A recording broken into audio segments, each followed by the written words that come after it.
Hello everybody, this is a Hall of Fame film from Live Oaks, North American server.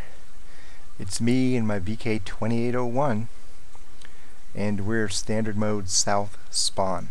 Now, just so you have some context of what's going on, because you'll see me say some things that may not make any sense if you don't understand what's happened already. I've told everybody that I am going to spot the entire perimeter of the lake. To which the KV2 replied, "Good luck with that." And so as the battle picks up, you'll have an idea of why people are saying what they're saying. Now, I want you to do something. This is going to be a test. I want you right now, and I'll tell you, it's going to be a close fight. It comes down to several tanks against several tanks.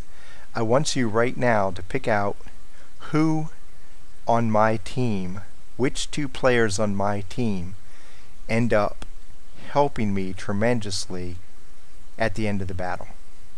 Try to pick out which two right now. Just put them in your mind and we'll wait and see as it unfolds. Which two players actually play really well and help me at the end of the battle? Because I'm thinking as we start right now, it's like, man, I'm going to have to play really well to get my team to win this battle. Hopefully there's some of them that are going to shoot what I spot, and I'm going to get spots, because it doesn't look like we're set up to win this.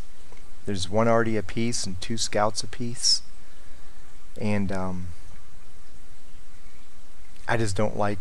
I don't use win percentages. I keep them turned off, so I don't know who's favored, but I'd be willing to bet the enemy team is favored in this one. So I go into it telling myself I'm going to have to be aggressive and cautious, and I'm going to have to basically will my team to win this.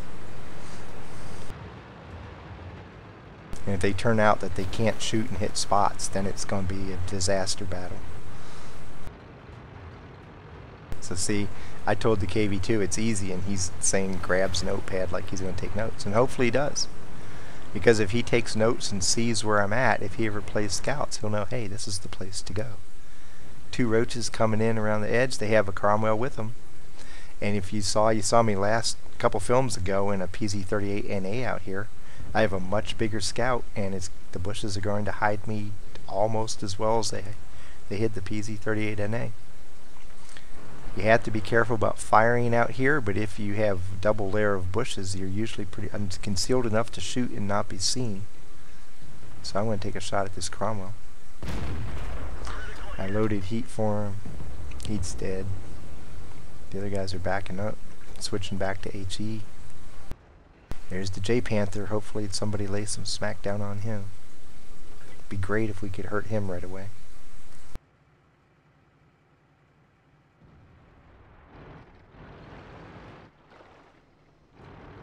And here's another example of a passive spotting location where passive doesn't mean sit still.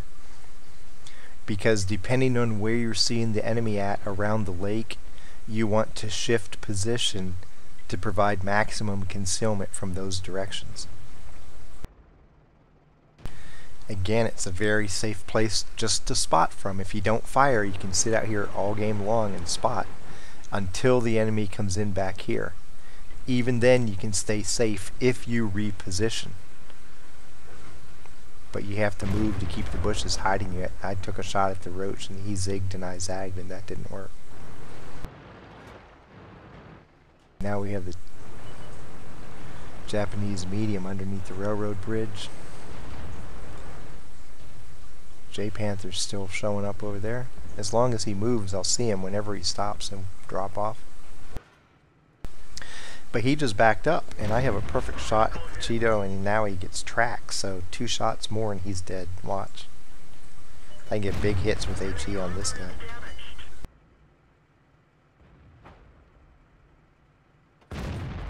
Blind shot, knew he wasn't moving, he was tracked, now he's dead. And now I have to wipe the orange dust off my fingers because I just had a Cheeto snack.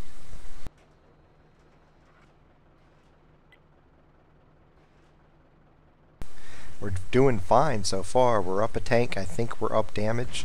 Although it doesn't look like we're doing that great in town. We're doing fairly fine over on the bridges. And I'm going to leave. Time to leave. I don't think I'm going to see anybody else over here. The biggest thing is, as these guys start moving down to the south, I know how long it takes to slug it out of the water there, and I want to get out before it becomes an emergency, and I'm trying to crawl out of the water with people shooting at me. So now I'm out, and I have the ability to move around if I have to without that slow period of climbing out of the water. I'm going to try to see if I can hit this M4 over here.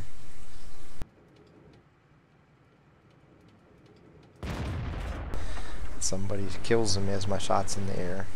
I think I missed him anyway.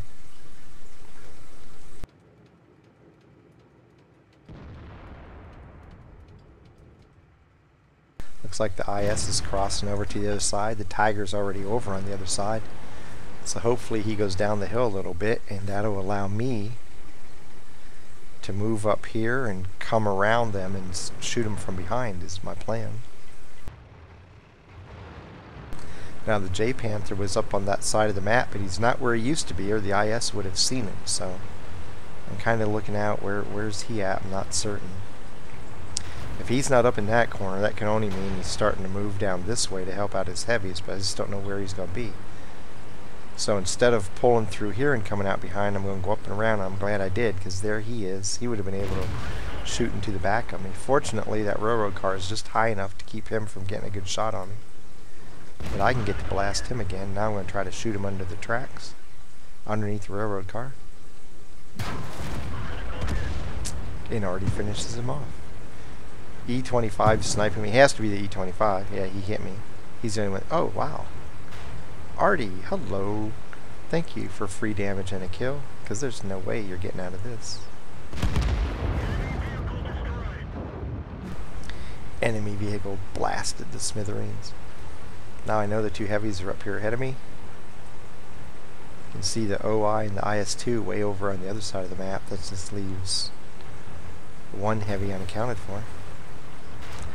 But he was over there in town, so I know he's over there somewhere. Let's see what I see up here. Ooh, Tiger's waiting on me. Tiger knew I was back here, so he's just set up waiting for me to appear. We trade hits. Looks like he's going to move south towards me.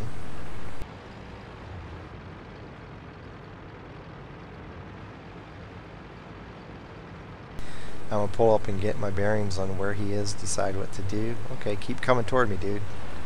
As long as we're close enough, I can't use my V range against you. I want you as close as possible so I can use my agility against you.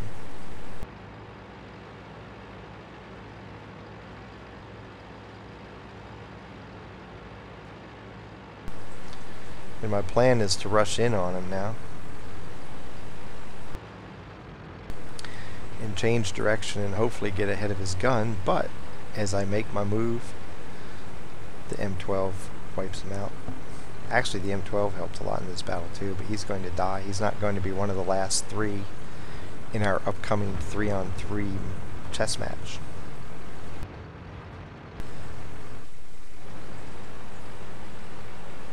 Coming in behind the IS, I'm going to set up heat for my next shot in case I get to shoot into the rear of him, and I don't. It ends up backfiring. Should have kept HE. If you can shoot heat into the lower portion of the rear of an IS, you can get a big hit. But I'm not going to get to hit that area of his tank, and I'm going to get a dud. But the 100Y recognizes the opportunity, comes over the hill, and wipes him out. 4 against 4. We know they had 2 heavies over here, and assuming the 3rd heavy's over there, I don't know where the E25 was, but the E25 did kill our IS up here. So the E25 is somewhere in here, just don't know where. I'm certain he's coming south. He was hoping to come in and get the back of us while we were dealing with the IS, so I'm going to kind of swing wide. I don't want to see him 150 meters ahead of me face to face, because that's advantage him.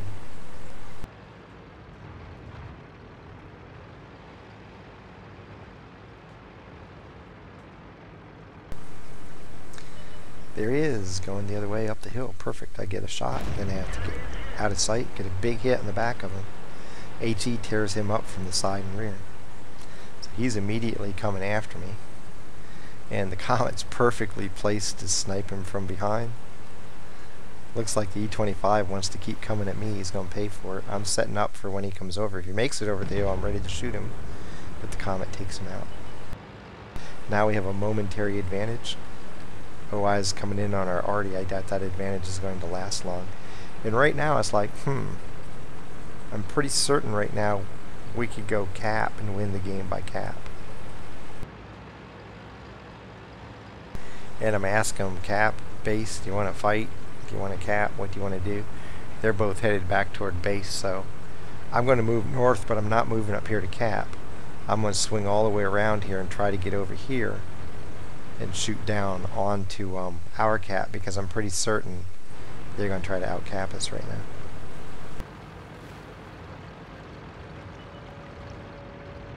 And did you guess right? Did you know it was going to be the Comet and the 100Y? You wouldn't know it by looking at their stats. And that's the entire point of why I asked you. Bad players can have great missions. Great players can have bad missions. And when you go into battle saying, oh, this guy's no good, I can't rely on him, or this guy's great, he's going to back me up, you're setting yourself up for failure. The better way is, if you want to look at their stats, that's fine, but keep an open mind. Watch how they're playing in the battle. If they're playing strong, I don't care what their stats say, if they're playing strong, you know that they're having a good battle and you can count on them to help you. If they're playing really stupid, it doesn't matter if they're purple or not. If they're playing stupid, then you're smart not to rely on them, because they're not, their mind's not on the game. I'm going to miss a lot of shots here. I could have had a much better score. Probably could have had another 300-400 points of damage if I would have shot better.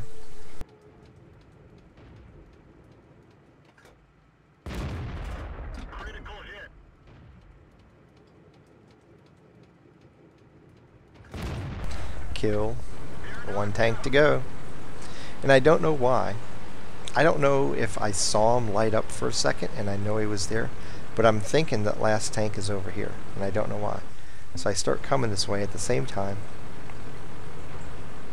I don't want to go in full speed, get way ahead of my two guys that are left, and get caught facing him head to head, because he is a gun that's more than capable of taking me out quite easily. So I'm going to make a little recon run over here and see if I can see him trucking down this way, and I don't.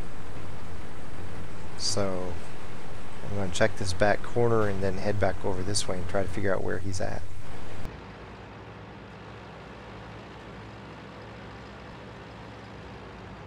I don't think he could be back here without us seeing him, but I just want to clear the area. He's not here. And so I'm asking, is he by our base? And the 100 thinks so, and the Comet says I'm headed that way. And so off we go. One tank to find and kill. And as the Comet starts heading down the tracks, whoa, there he is. So I immediately start heading back this way.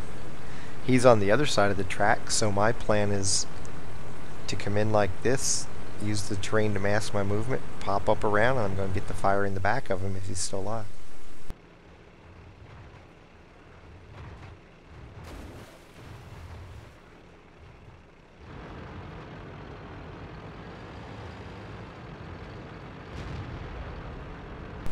And this is West Phil and Slip 102, and they really played well at the end of the battle. Couldn't have asked them to play better than what they did. So I'll get up here and get a good shot on him, maybe a couple before he turns around, if he does.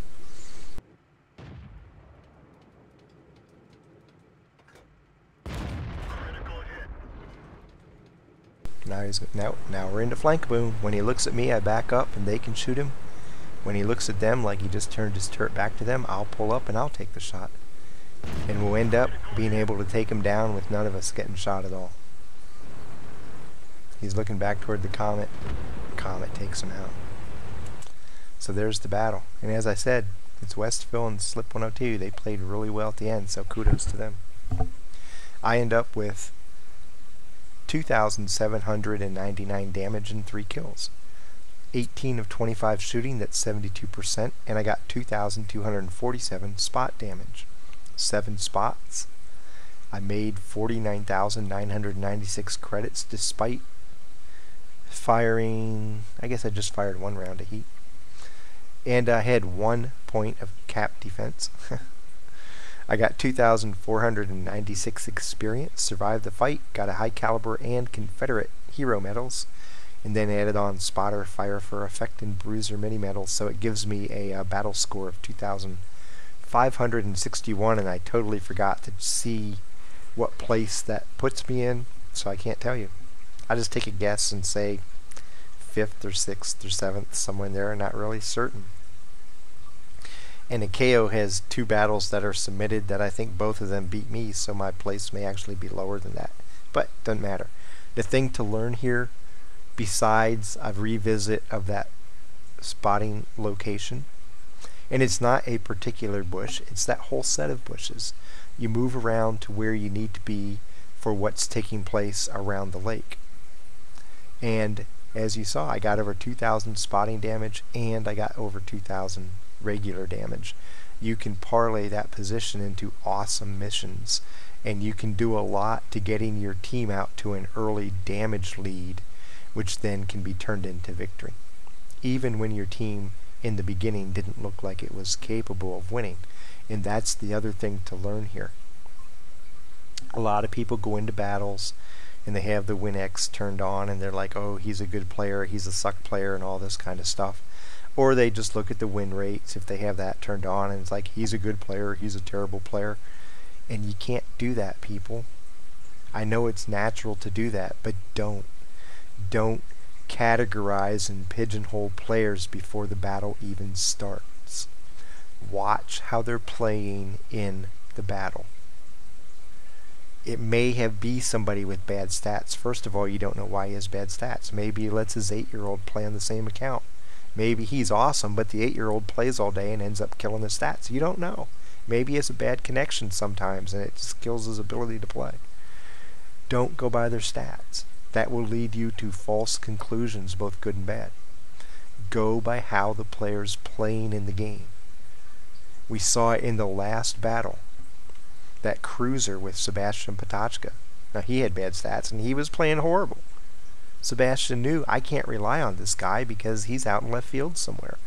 But in this battle, 2 more guys with bad stats ended up playing great. Couldn't have asked them to play better at all. And I realized that, and it's like, hey, I can count on these guys to help me out. It changes how I approach what I do. I know I can flank a boom. I know I can do this or that because they're having a good game. Judge the other people in the fight by what you see them doing, not by what their stats say they're going to do. Okay? It will help you out overall, and it will let you get away with things that maybe you might be scared of doing otherwise, because like, man, he sucks, he's not going to help me. Well, he has helped you all battle. I'm sure he's going to do it again because he's on his game. From Live Oaks, South Spawn Standard Mode, spotting from the middle and helping my team to victory, along with unexpected help from 2 guys that I wasn't really counting on helping me. Happy hunting.